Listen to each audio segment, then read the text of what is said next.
Hello and welcome back to another Demis Hellen tutorial. So to keep your mind occupied and keep yourself busy with music creation, we're going to create some chords today.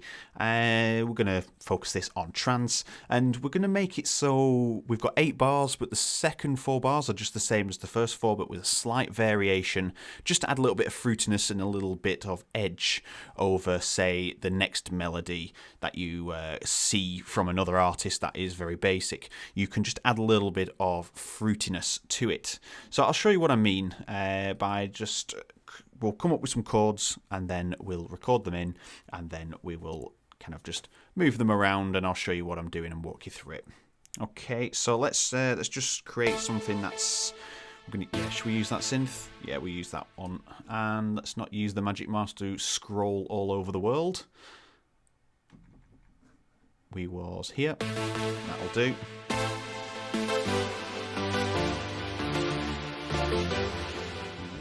Come up with something a little bit more interesting than that.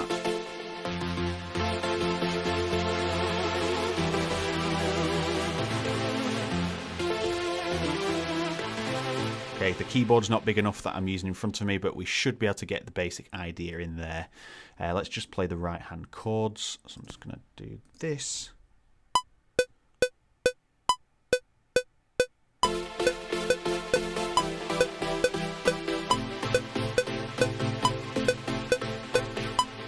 Okay, that is our idea. I like the sound of that.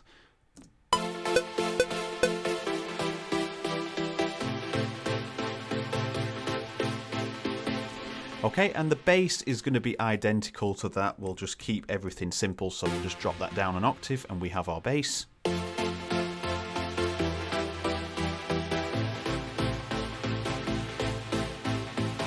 Okay, so now the second bit that I mentioned was going to have a little bit of fruitiness into it. So if we just copy this over, so we have this, let's just zoom in and make sure everything is on the dot. There we are.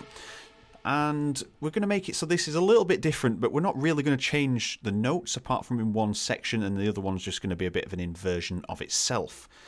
So on this second portion from where the line is, we have the same going down. And what we can do is we're just using the first 2 notes of the chord there, so the F and the A. So we want to put the C in there as well, which would give us that full chord, that full triad.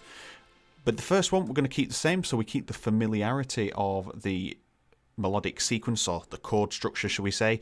And then on the second one we have the second and third note, E and G, but instead of that the complete chord would be this, and it'd have a B in there. So instead of having the third, we're going to have the fifth, which is just going to give it a little bit of edge. So let's listen to that when it gets there.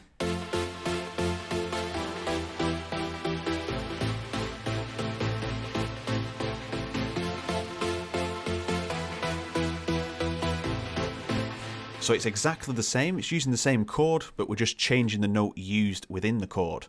So if we undo what we just did there, and let's just take that there and drop it up here, so we've got exactly the same chord but an octave up. Okay, and if we was to make that into a 3-note chord, let's just make these longer so you can see them. That would be the 3-note chord. So instead of using the G, I've used the B instead, because we're only using the 2 notes from that chord. And that is all I've done. Added the 5th in there, and that gives you that nice variance, and you just know where the note needs to go because it's part of the chord.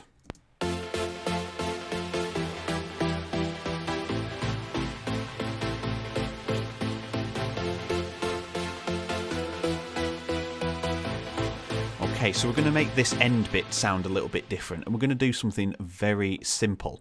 So at the moment we've got the A and the C, and obviously the last note in that sequence would be E. And we're not going to add the E in. What we're going to do is we're going to transpose this last bar 1 octave up. And that's all we're going to do. So the A is now 1 octave above where it was.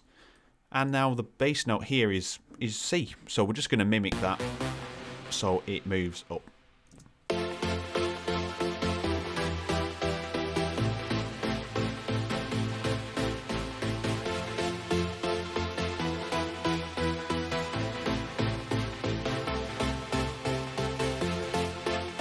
and that adds a little round trip back into the original starting point. So we're going to actually delay that.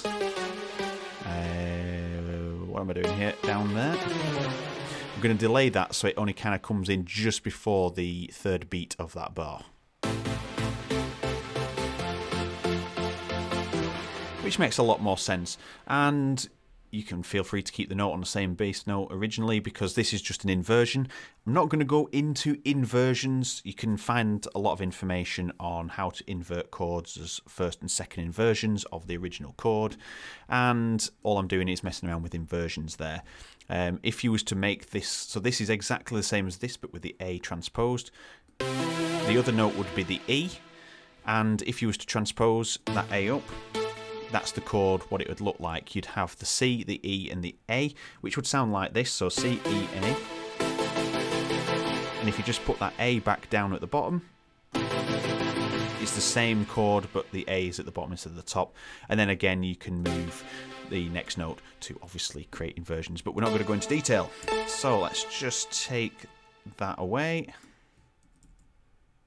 In fact, let's just undo it. That's going to be quicker. There we are. So we've just created a really simple chord structure there, just using a very simple technique.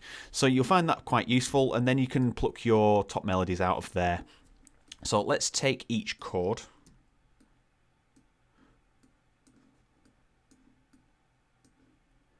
Okay, and we won't get that last one there because we know it's the same. And we're going to drag this upwards. So it's a duplicate, but it's an octave higher. And to make the melody line, I usually use the middle note of my chord. So the middle note happens to be A, G, and C in this case, because the original chord is this. Okay, and if you wanted to learn theory, there are different ways of identifying these notes, like the third note, the fifth, the seventh, the ninth, but I'm not going to confuse you in this video with stuff like that. So the middle note of the chord, if we was to put all these notes in place, like that, and copy this one over here, and obviously we've moved that one, that is the chord structure we have, so we can eliminate the top and bottom note of each chord.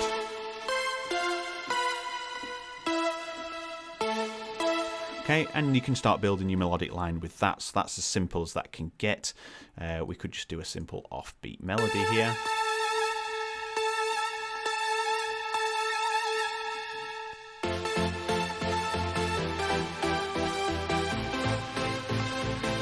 And that's where you can introduce, like we've risen up to the B there, which is the fifth note, or the third note in the sequence of the chord.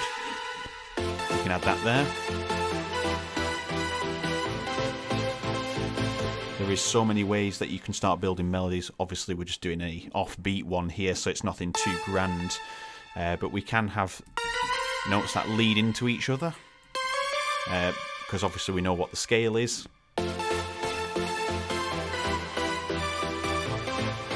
Not the best melody in the world, but you get the idea. You can start building melodic sequences related to your chords that you have down below. So that is just an introduction on how to make a simple overview of some chords. And then obviously this isn't going to sound the best, but if you start stacking these up, depending on how many layers you want to use, you can get quite a nice sound.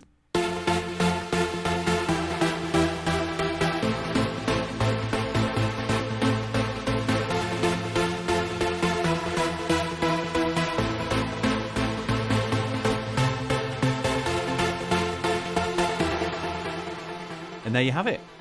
We can obviously drag some more elements in there. Let's say we grab this kick drum. I think this is the kick drum. It's changed a few times in this track.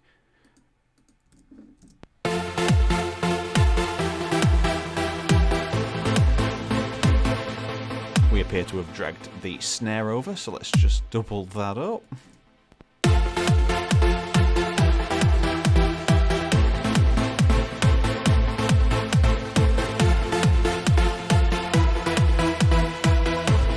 So suddenly you start to get a nicer feel to your track because you've added this variation into your melody sequence, which is here and here. Just two simple things. All we've done is use the last note of that chord, and we've transposed the bottom note of that chord, the root, up by 1 octave just to move it up, and then we've put a C in there because we're just mimicking the bass when it's moved into that position. So, I hope you found this tutorial useful. I hope you can implement it into some of your productions or just some of your melody building ideas. There's a million and one things that you can do to get melodies sounding better, and it's just down to a few simple things, understanding the chords you're using and understand those scales. Once you've got those 2 things in the basket, you can start messing around and creating things and just exploring, especially if you don't have that knowledge of theory and music theory. You can pick up on it. It is the easiest way to learn it.